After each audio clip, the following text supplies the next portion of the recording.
Welcome back, ladies and gentlemen. Today we'll be reading Why Did Humanity Ignore Us? Made by u/CycloneDensity. Thanks for the writer's permission. The link for the story is in the description, and I hope you'll enjoy. Let's begin. Why did humanity ignore us? We, the Great Pangalactic Alliance, had been the guardians of this galaxy for as long as starflight was possible. We had broken through the light barrier, then the space-time barrier, and even the boundaries between the living and the dead. We, who stood at the top of all of reality, were undeniably the most awesome force this universe had possibly created. By the gods of creation, we were even the ones who reached out to the great devourers of the void to befriend them. So, why is it that they ignored us? We had done everything as the progenitors had decreed. Initiate first contact after they reach quantum computing, offer them the lowest tier of FTL comms and travel, then send a few missionaries to preach the word of the ethereal gods. We contacted them. They accepted the FTL technology. Then they let the missionaries come to Earth. It had seemed as though all was going to plan, until our missionaries came back saying there would be no converts. Not an issue, really. We had plenty of races that still believed in their own deities or chose a life of non-belief. What was concerning was that they gave us back the FTL technology, saying that they didn't want it. Never in my 43,000 years had I ever heard of such an outrageous event unfolding. Practically all species took our technology with joyous enthusiasm. Not the humans, it seemed. They spent about 4 months looking it over, or as our in-depth scans would tell, they had it sitting on a shelf for that entire time. They didn't even use it or anything. They just dropped it in a box and said that it was useless. I was dumbfounded, utterly shaken by such willful ignorance. Oh, but you probably know what came next. Otherwise, we wouldn't be talking about them. They cut off all of their deep space communications. That's right, all of their expensive satellites, massive lunar transmitters, and roaming probes all went silent as soon as they dropped off the unused FTL device. When we sent a diplomatic shuttle to ask them why, they were told that Earth was not receiving guests. We pushed a little harder by sending a fully armed corvette to land on their moon, only to have the lunar colony seal their doors until we left.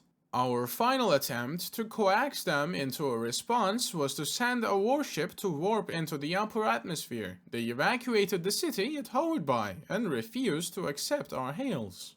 Irritating as a word I would use to describe the scenario. I digress, as such matters are beneath me. I am an narration after all. We have been at the seat of the Alliance since its conception. It is no wonder that every other race loves us so. We painstakingly pulled each and every one of them out of the mud they were born in, gave them the technology they now depend on, and led them into this great golden age we're in now.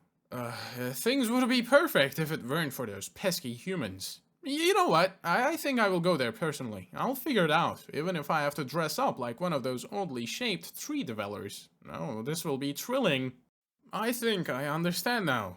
I arrived on Earth 2 weeks ago. I'm not sure how time has passed so quickly. Perhaps due to the constant state of shock I've been in. Gods, where do I begin?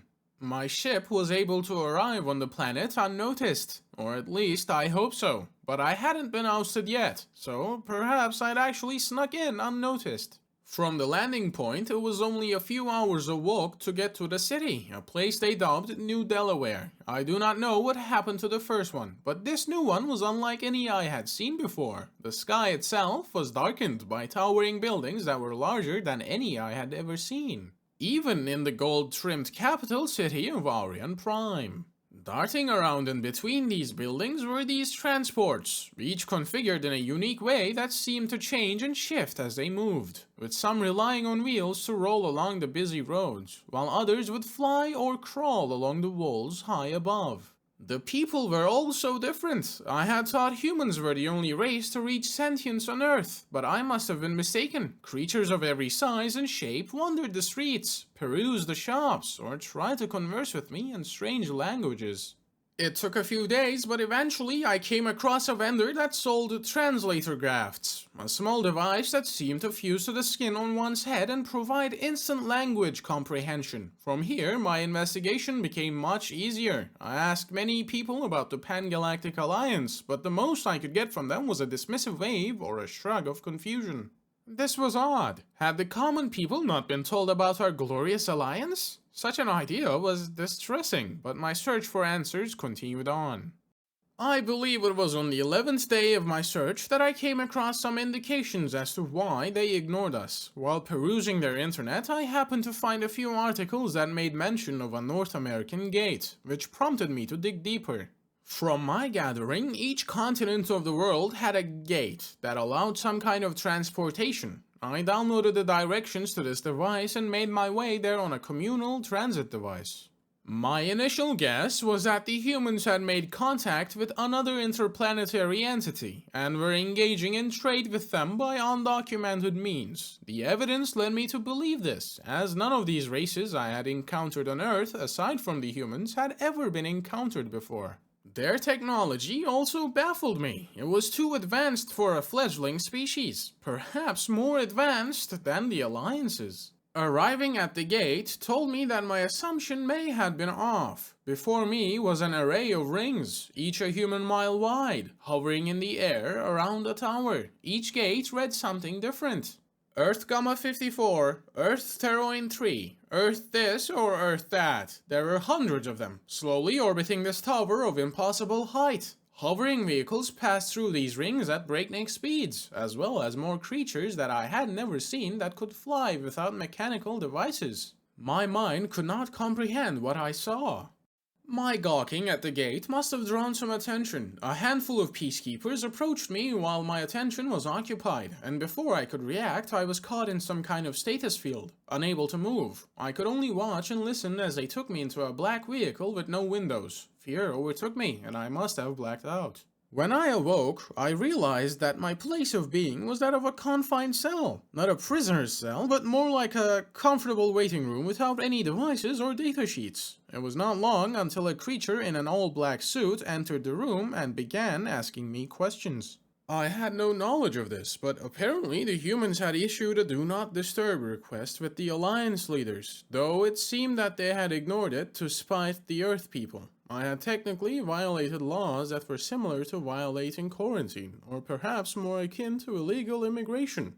But since I was unaware of such laws, I was to be shown leniency. My ship had been detected, but my disguise and frequent visiting to high population areas had made it difficult for them to track me, so it was by pure luck that I had even gotten close to their precious gates.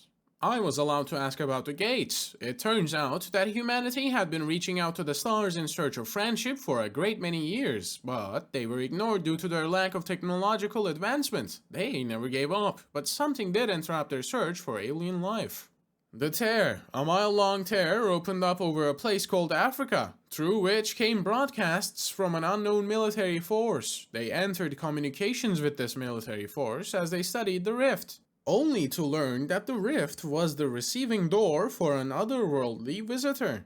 They had been approached by aliens from another reality. No, not aliens, but other humans. Humans from an alternate world. A different Earth came through the doorway and into their world. They told a story that made little sense of how they had been approached by humans from an alternate reality, who had also been given this power by a different Earth. It was a chain of unimaginable length, with each Earth working with the last to build the next link so they could do it again.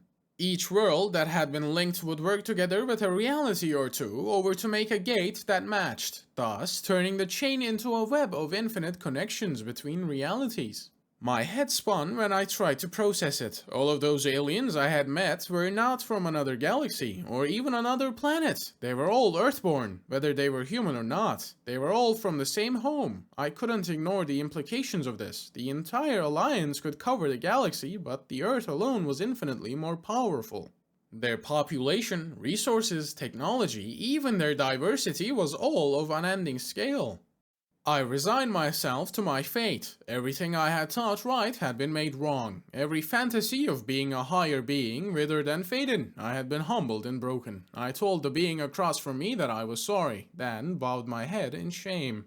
Again, my assumptions were knocked flat. I was told that I was being sent home, and that my ship had been returned to me. They gave me a warm meal and a gift, a better room to sleep for the night, and a full fuel canister for my jump drive. They told me I was free to report on what I had seen, though no further incursions would be tolerated. I left as soon as my drive finished spooling up. Here I sit in the captain's chair of my ship, my conceptions of common knowledge irreparably destroyed. My people had broken every barrier in our reality, but the humans had broken the barrier of reality. They had access to an infinite well of information and innovation. They wanted for nothing and had scarcity of none. When I wonder why did they ignore us, I can now know the answer in my heart. They ignored us because they had so much better things to worry about than aliens.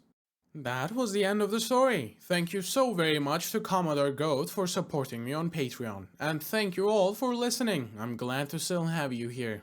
I apologize for the lack of uploads. In all honesty, this video was supposed to be up 2 weeks ago. I just rage quitted after getting stuck at the intro and rereading the same thing over and over again for 3 hours due to mouth noises. They are still present, but I thought I should upload a video. It has been a while. With all that being said, I hope you enjoyed. If you have stuck around, go and show your appreciation to the writer on HFY. I hope you're having a good day, and I'll see you in the next one.